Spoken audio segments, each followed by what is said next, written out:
AI has been in the news and growing rapidly, and it's been great news for many people. If you're looking for a job and you need to work on a resume, if you're a student who needs to write a term paper at the last minute, or if you're a teacher who needs to check and see if that student used AI to write their term paper, it's been fantastic and almost everybody loves it, at least until the machines rise up and enslave us all. But the question is, will it be able to replace your friendly neighborhood YouTuber? So here we are at the beginning of a new year, and I thought I would let AI write a script for me. Welcome back to AllCars, y'all. I am John, and this was just a fun little idea I had. I went to ChatGPT and asked it, can you write a script if I give you the titles of all of my previous earlier videos? So I created an entire list of almost all of my previous videos, and I fed it to ChatGPT and asked it to create a new topic. What would he come up with? How good would it be? And to my complete surprise, when Honda outsmarted the world, the game-changing Civic that changed it all. And what's interesting is where ChatGPT said that my channel's mix of history, industry analysis, and unique automotive insights. I think the AI just complimented me, but they kind of nailed it from those titles I gave them. So I asked it next, can you write a script based on this topic?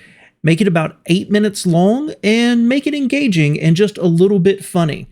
So today, here is the script AI created for us. Today we're talking about the little car that could, the underdog that went from, what's a Honda, to, I'll take the Civic, please. That's right, it's time to give the Honda Civic the spotlight it deserves. So buckle up, folks, because we're taking a joyride through history, and no, you won't need to stop for gas along the way. Let's rewind to the early 1970s. Honda back then was mostly known for motorcycles. Cool bikes, sure, but no one looked at Honda and thought, yeah, they should build cars. They tried, though, launching their first car, the Honda N600, in 1969. It was cute, but it didn't exactly scream world domination. But then came 1973, the year Honda said, hold my wrench. The world was hit with the oil crisis and gas prices skyrocketed. Suddenly, big, thirsty American cars felt about as practical as a chocolate teapot.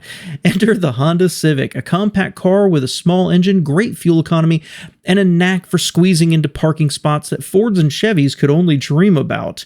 And just like that, the Civic wasn't just a car, it was a revelation. So what made the Civic so special? 2 words: CVCC engine. I know it sounds like something Tony Stark whipped up in his garage, but Honda's engineers basically said, who needs a catalytic converter? Their CVCC engine was so efficient it could pass US emission standards without one. That's like winning a marathon without breaking a sweat. Meanwhile, American automakers were sweating buckets trying to figure out how to retrofit their massive V8s to comply with the new rules.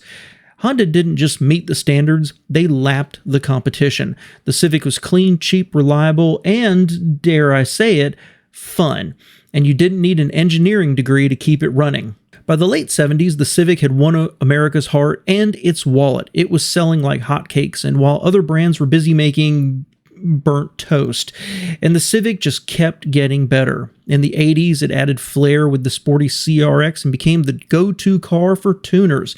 You wanted a reliable commuter? Civic.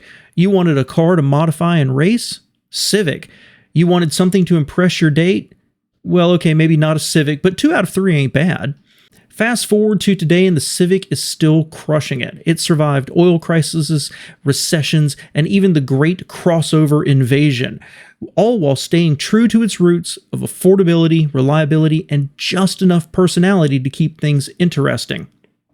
And let's not forget the Type R. That thing is a rocket ship wrapped in a sensible hatchback. It's like Honda saying, sure, we're responsible, but we're not boring. So what's the lesson here? It's simple. Don't underestimate the little guy. While other automakers were busy trying to outmuscle each other, Honda focused on what mattered: efficiency, innovation, and giving people exactly what they needed. And now, 50 years later, the Civic is still here, quietly dominating. It's like that kid in high school who didn't say much but now owns 3 businesses and a yacht. So here's to the Honda Civic, the car that proved you don't have to be flashy to be legendary. Thanks for watching, and remember to like, subscribe, and drop a comment about your favorite Civic moment. Until next time, keep your engines running and your fuel consumption low.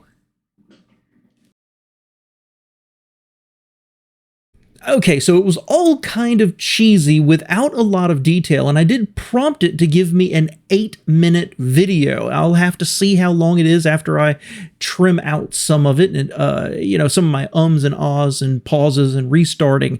But generally speaking, I would say without a lot more work, and I might do that just to see how good it can get, I'm not afraid of AI right now and the research that it can dig into and pull in those cool little facts that make history videos or videos about specific models like the Civic fun, engaging, and really, really deep. This is a fluff piece.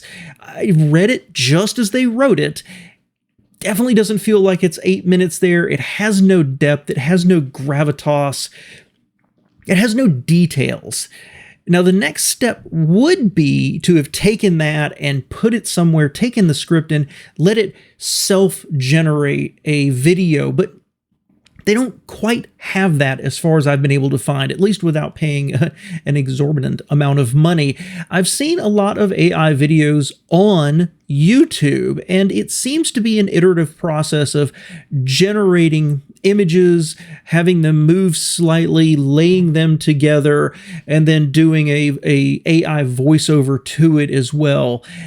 The fact is, this is moving really, really quickly. And so do I think we're going to get to a place where there's AI-generated videos that came from a title, that came from a script, that came to the video with a voiceover, and it reaches essentially what we as humans do? Yeah, I kind of do. Does that mean it's the end of newscasters and YouTubers and content creators? Of course not. I don't think so. But right now, looks like AI is not quite there.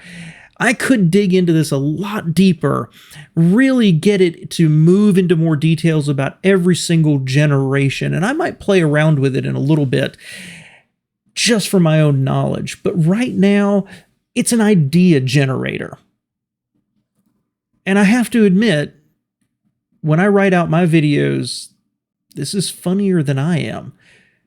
So I appreciate y'all being here. Special thanks to my patrons who make this channel possible. And if you like content like this and you like this video and I earned it, please give it a thumbs up. Thanks so much for being here, y'all.